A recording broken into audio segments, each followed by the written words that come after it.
Welcome back to Mimi's Organic Eats. My name is Mimi and this is my pug, John John.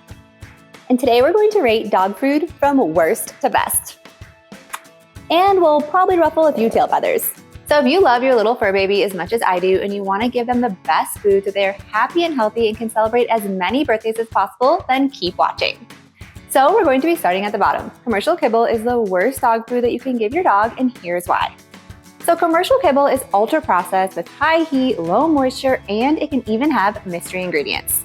Commercial kibble can also have preservatives and harmful ingredients such as TBHQ, which you guys can also find in Reese's peanut butter cups, by the way. So those ingredients I want to avoid for me, and I also want to avoid them for my dog. And then coming in at number 5 is organic kibble. And now you may think, oh, I'm buying organic kibble, it's gonna be way better than regular kibble. And that's true by just like this much, like not much at all. And so the thing with kibble, it's not really the ingredients that are inside, it's the way that it's processed. That ultra high heat is just not good. It creates carcinogens, which is what can cause cancer in dogs. Plus, all those preservatives can make it shelf stable. So while buying organic kibble is gonna be just like a little bit better than regular kibble, it's still the worst kind of dog food that you can feed your dog. So coming in at number 4 is air-dried dog foods. And now this is going to be better than kibble because we're not using extreme heat. And so we're able to keep a lot more nutrients than you are with kibble. And so 2 of the main brands that are doing air-dried dog foods are Spot & Tango's Unkibble and Sundays for Dogs. And if it were me, I'd rather feed my dog real food that wasn't organic than an organic kibble. Both of these brands don't use organic ingredients, and I have yet to see an air-dried dog food that uses organic ingredients. So if organic is important to you, you're not gonna find that in the air-dried space. So Sundays for Dogs and Unkibble are gonna be like your main ones that you're gonna see in this space. And I looked at the ingredients for both of those, and I don't really love one thing that they're both putting in all of their food. Both of these companies use spinach and or kale in all of their flavor varieties. The only one that doesn't have it is the Spot & Tango beef flavor. And now spinach and kale can be okay for your dog, but I don't like giving it to my dog every single day because it's high in oxalates. And so this can cause GI upset, it can cause bladder or kidney issues, and I've always learned from all my research to not feed spinach and kale daily, to do it in moderation. And so while you want to rotate proteins with your dog, even if you're buying dog food, it's going to be hard to avoid spinach and kale with these brands because they're putting it in all their flavor varieties, with the exception of the beef from Spot & Tango. Now, I'm not a vet, but with all my research that I've done, spinach and kale should not be given to your dog on a daily basis, which is why I rarely ever give spinach and kale to John John. But I would still choose one of these air-dried dog foods over kibble, but don't worry, we have even better options. And so coming in at number 3 are freeze-dried dog foods. These are going to allow your dog to absorb even more nutrients than the air-dried dog food and especially than the kibble. And so even though eating is fun, it's not really the main goal. The main goal is to absorb as many nutrients as you possibly can. But I bet your dog is going to think that freeze-dried food is even better than kibble. And so one of the main brands out there for this type of food is going to be the Dr. Martens, which you've probably heard of that before. I've actually bought that in the past for my older dogs and they've all really liked it. Rob Lowe also has a dog food company that also makes a freeze-dried food, and it's like basically like identical to the Dr. Martens. I kind of think the Dr. Martens has just a little bit better ingredient list, but both of them have spinach and kale too. And so this is the same thing that I talked about just a minute ago. I don't want to give spinach and kale to my dog every single day, but I would definitely do it a few times a week, especially if you want to buy this freeze-dried food and do that for a few days a week. So coming in at number 2 is going to be fresh packaged dog food. So this one is number 2 because you are giving your dog real food. Even though it's been packaged or frozen or whatever, shipped to your house, that is still real food, and it is so much better than kibble, so much better than air-dried, and even better than freeze-dried. So there are quite a few brands out there doing this, and I'm going to talk about some of the reasons why I like and don't like some of them and which one I think you guys should buy. And so you guys have probably seen or heard of Fresh Pet. They have it at like pet food stores, sometimes grocery stores even have it too. This one is kind of my least favorite option. And it's really only because they're using some ingredients that I don't really think should be in a fresh food, such as natural flavors, cassia gum, and carrageenan. And so these are all things to use to enhance flavor, stabilize the food, and I don't really know why they need to put that in dog food. I just don't really think it's necessary. So while that would definitely be a better choice than kibble, it's not my favorite of the fresh food options. I think there's better ones. So everyone knows about Farmer's Dog and Olly. And this is super convenient if you just simply can't cook for your dog and you want to get fresh food and you want to get it portioned and you just want it to show up at your door.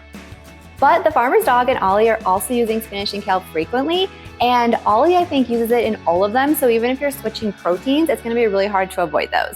The farmer's dog uses it in just, I think, 2 of the 4. At least that's what I found on the internet, so might not be totally accurate because farmer's dog doesn't really have a great ingredient list on their website like Ollie did. So that also makes me wonder if they're like hiding stuff, I'm not sure.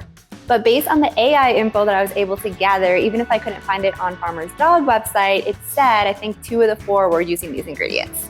And so one of the things that I love about farmer's dog and Ollie is they're both using fish oils instead of like a vegetable oil or a seed oil, which I think is wonderful.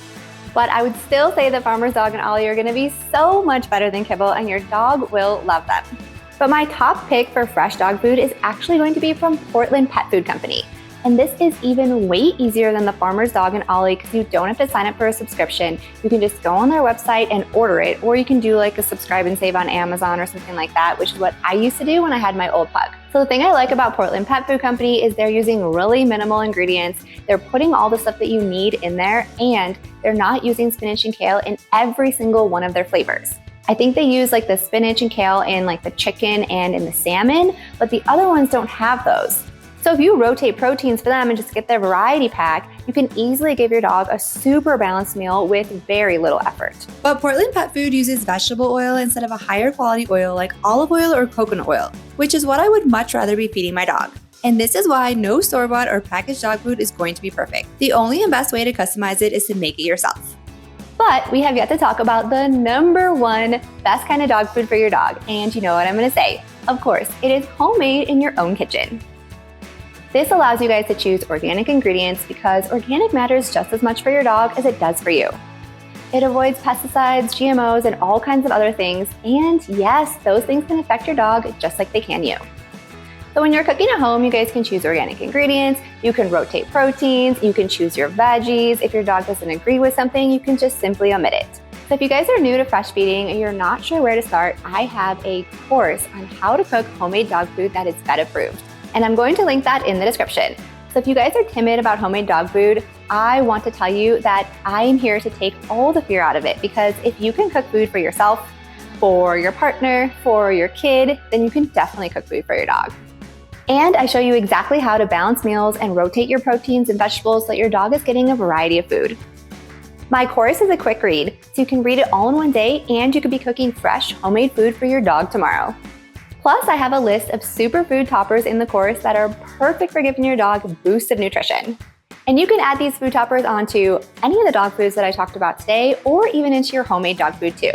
So I always tell pet parents, it's not all or nothing. You don't have to only cook homemade dog food or only feed kibble or only buy fresh dog food. As much fresh food as you can incorporate into your dog's diet is only going to benefit them. So if that's 1 day a week, then that's still better than nothing. If it's 3 days a week, that's even better. And it's every day, then John and I are cheering you guys on. But the one thing that I do want you guys to take away from this is ditch the kibble. There's definitely other options out there that are so much better than kibble, and some of them are just as easy. And for watching this video, you can take 25% off our course, How to Cook Homemade Dog Food that is vet approved. Just use code JohnJohn at checkout. If you guys ever have a question about homemade dog food or just dog food in general, feel free to drop us a comment, send us an email. John and I are always here to help. We're just here to share that cooking for your dog is as easy as cooking for you, and it's only going to benefit them. So if you enjoyed this video, be sure to drop a like and leave a comment below. And if you want more dog recipes, be sure to hit that subscribe button and join us next time in the kitchen. I think we're off to make lunch now.